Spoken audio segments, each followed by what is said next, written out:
नमस्कार दोस्तों, जय श्री राम। वैसे फेसबुक में लाइव आना मेरी आदत में है नहीं और कभी आया भी नहीं हूँ, तो आज कोशिश कर रहा हूँ। और एक मित्र ने कहा था कि ईश्वर के बारे में मेरे विचार जानने का उन्होंने कहा था कि मैं विस्तार से जानना चाहता हूँ कि आपके ईश्वर के बारे में क्या विचार है। तो जिस ईश्वर के बारे में हम चर्चा कर रहे हैं, कोई चर्चा का आधार शास्त्रीय नहीं है, कोई ऐसा धार्मिक मेरे पास रेफरेंस नहीं है कि जिसमें मैं आपको बोलूँ कि फला ग्रंथ में ऐसा लिखा है। मैं तो अपनी एक सामान्य जानकारी और सामान्य बातचीत के हिसाब से बात कर रहे हैं। और कोई अगर मुझसे ज़्यादा जानता है तो बिल्कुल निस्संदेह वो आकर के कमेंट बॉक्स में अपनी बात रख सकता है, उसका पूरा स्वागत रहेगा। और किसी का मंडन खंडन करने के लिए भी ये बात नहीं की जा रही है, सामान्य चर्चा कर रहा है और मैं क्या सोचता हूँ ये आपको बताना जा रहा हूँ। जब सृष्टि आरंभ हुई और मनुष्य में कुछ बुद्धि जागी और उसने सोच विचार प्रारंभ किया, तब उसके मन में प्राकृतिक शक्तियों को देखकर उसने देखा कि सुबह होती है, शाम होती है, दिन होता है, मौसम बदलता है, जंगली पशु पक्षी सब उसने देखे, उनके बारे में उसने जानने की कोशिश की और प्राकृतिक घटनाक्रमों पर उसने विचार किया। तो उसको लगा कि मेरे अलावा दुनिया में कोई और भी शक्ति है जो कि इस दुनिया को नियंत्रित कर रही है। ऐसा उसने विचार करके और कुछ कल्पनाएं की। और उस समय जो प्राचीन प्रागैतिहासिक खुदाई हुई है, उन प्रागैतिहासिक खुदाइयों में हमको देखने मिलता है कि उसमें लोक देवता प्रचलित थे और उन्होंने एक अपने सीधे सच्चे धर्म की कल्पना की और उन्होंने एक अपने अपने छोटे मोटे ईश्वर की संरचना की। अब अपन थोड़ा अलग बात करते हैं कि ईश्वर क्या है।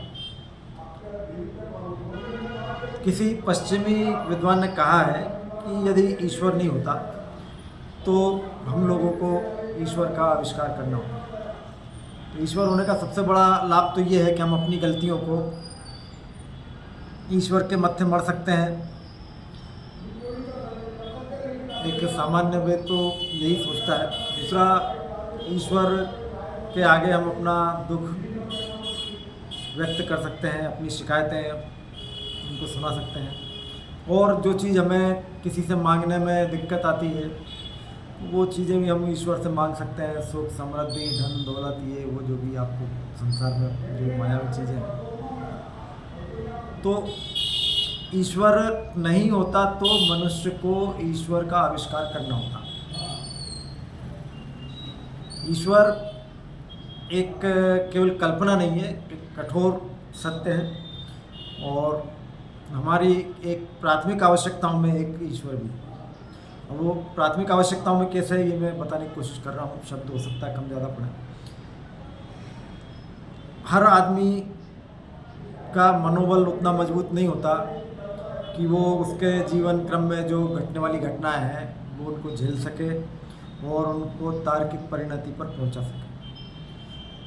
तो इन सब चीज़ों से बचने के लिए उसे ईश्वर की जरूरत पड़ती है। भारत एक आस्तिक लोगों का देश है, धर्म प्रधान देश है और भारत में मुख्य रूप से 4-5 धर्म, मजहब या पंथ प्रचलित हैं। बात हम हिंदू धर्म की करते हैं। भारत में जो बहुसंख्यक समाज है वो हिंदू धर्म का पालन करता है और ईश्वर में आस्था रखता है। बहुदेववादी, बहुपूजक समाज है। इसमें बहुत सारे देवी देवता हैं और सबकी अपनी अपनी अलग अलग प्रकृति है, अपनी अपनी प्रवृत्ति है। जिस आदमी को जैसा नेचर होता है उसको वैसे देवता यहाँ उपलब्ध है। तो होता क्या है कि जब भी कोई खुशी की बात होती है तो वो ईश्वर के चरणों में जाकर खुशी मनाता है, दुख होता है तो वो ईश्वर को अपना साथी या पूज्य मानकर उनसे शिकायत करता है और उसको संसार में आगे लड़ने के लिए मनोबल मिलता है। बड़े से बड़ा अन्याय वो सहन कर लेता है, बड़े से बड़ा दुख सहन कर लेता है, ईश्वर की इच्छा मान करके सब सहन कर लेता है और आगे पीछे उसके जीवन की गाड़ी हिचकोले खाते हुए सही लेकिन आगे बढ़ चलती है और समाज को और दूसरे लोगों को वो इतनी डेंट नहीं देता, क्षति नहीं पहुंचाता। इसी अवस्था में हम देखते हैं कि यूरोप में और विशेष करके अमेरिका की खबरें हमारे पास में आती हैं, हम पढ़ते हैं कि आज स्कूल में गोलीबारी करके 10-15 लोगों को मार दिया, एक व्यक्ति ने गोली चला दी, 2-4 लोग मार दिए, अंधाधुंध फायरिंग करने लगा, किसी ने क्रोधित होकर के और कार चढ़ा दी लोगों के ऊपर।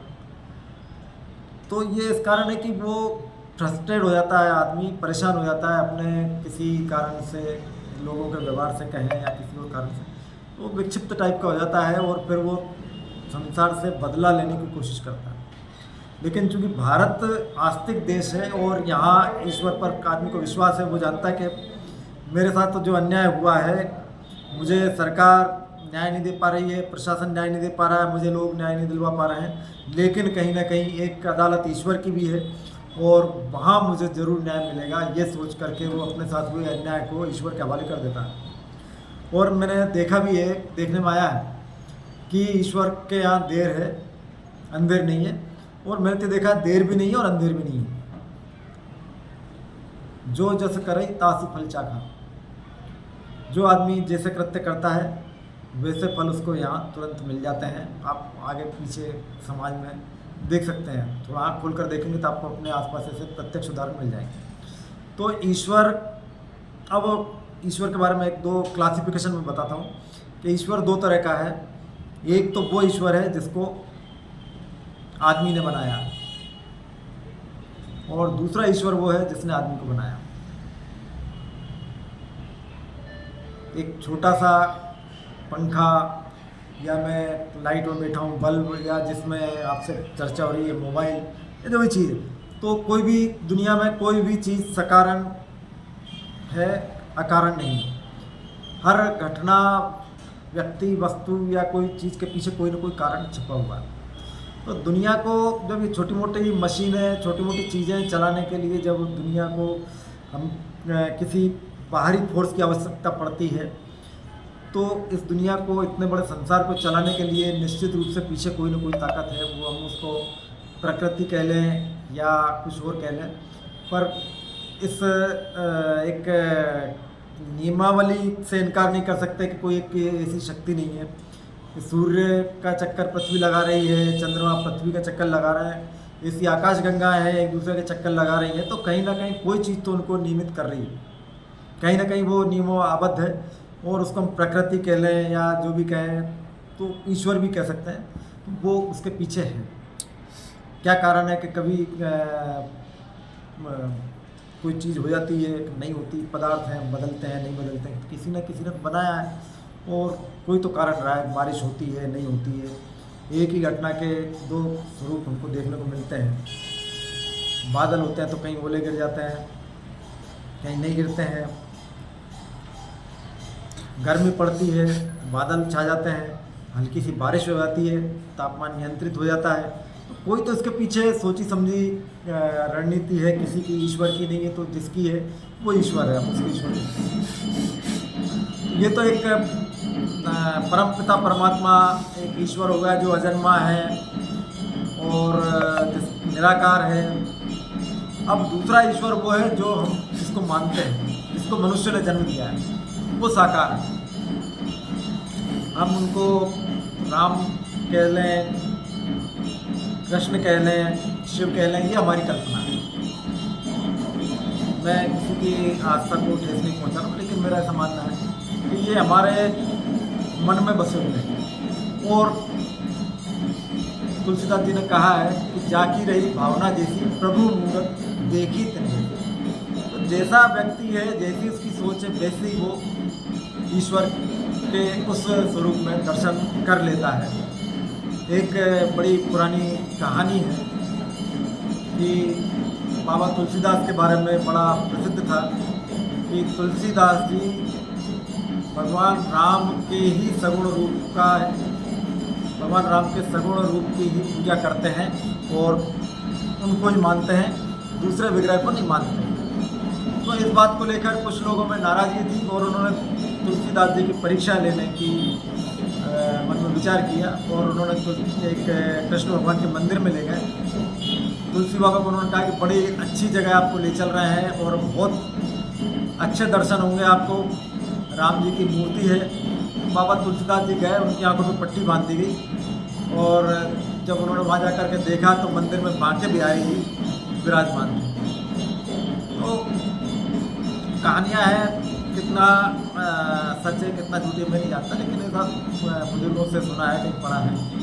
तो तुलसीदास जी ने हाथ जोड़कर कहा कि का वर्णो छवि आपकी भले विराजे नाथ, तुलसी मस्तक तब नवे धनुष बाण लो हाथ। तो कहने वाले तो ऐसा भी कहते हैं कि बांके बिहारी जी मुरलीधारी भगवान श्री कृष्ण ने उनको धनुर्धारी भगवान राम के रूप में दर्शन दिया। ये उनकी आस्था थी, ये उनकी भावना थी। तो अभी हम देखते हैं कि कोई शक्ति की उपासना कर रहा है, कोई शिव की उपासना कर रहा है, कोई विष्णु की उपासना कर रहा है। भगवान विष्णु के 24 अवतार हैं, 10 अवतार हैं, तो जिसकी जिसमें श्रद्धा है वो उसकी पूजा कर रहा है। अब यहाँ आकर के विकृति थोड़ी उत्पन्न होती है कि हमने अपनी कल्पना को या हमारी जो मान्यता है, जो हमारा ईश्वर है, उसको हमने सर्वश्रेष्ठ मान लिया और दूसरे का ईश्वर को कमज़ोर मानते हैं।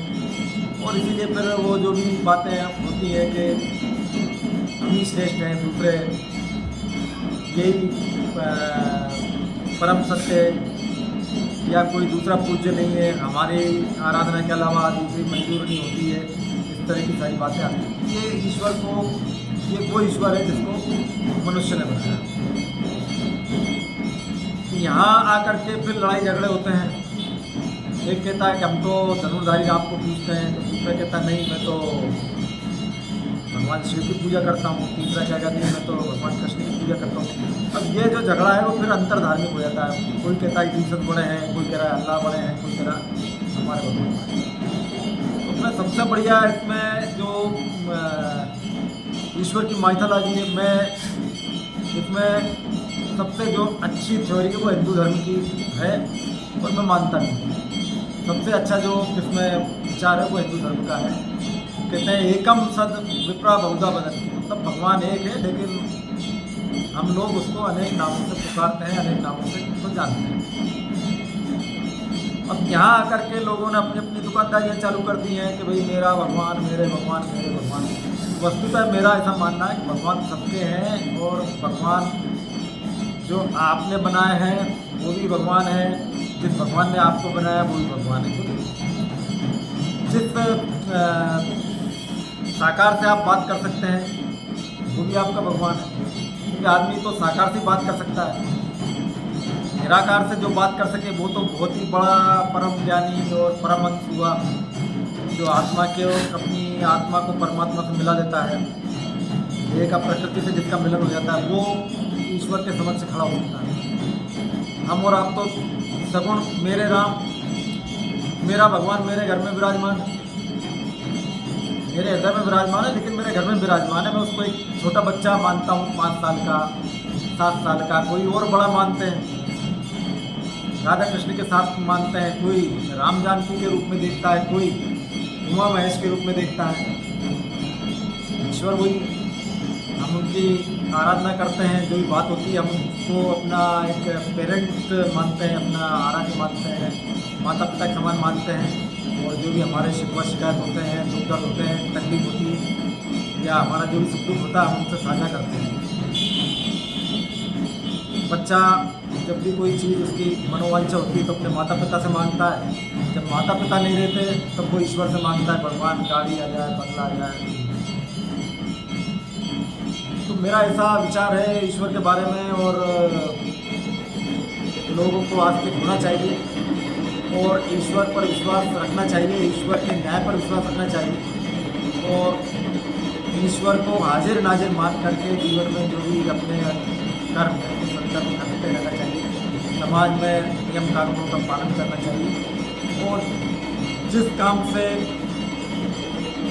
प्रकृति का भला होता हो, जीव जंतुओं का भला होता हो, मानव समाज का हित हो, वो सब काम धर्म मानकर करना चाहिए, ऐसा मेरा मानना है।